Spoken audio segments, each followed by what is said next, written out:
Good morning everyone. My name is Janavi. I am studying 4th standard. Today I am here to tell the story. Once upon a time there lived a strong elephant in the forest.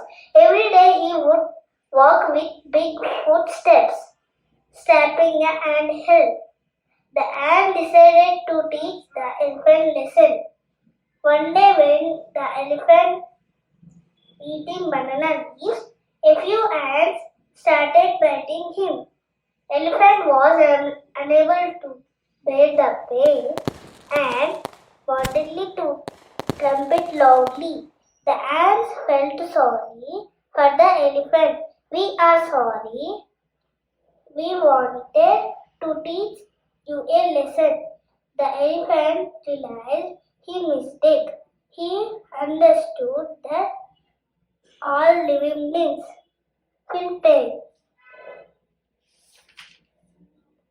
For that day onwards, the elephant did not trouble others. Moral: bigger is not always great.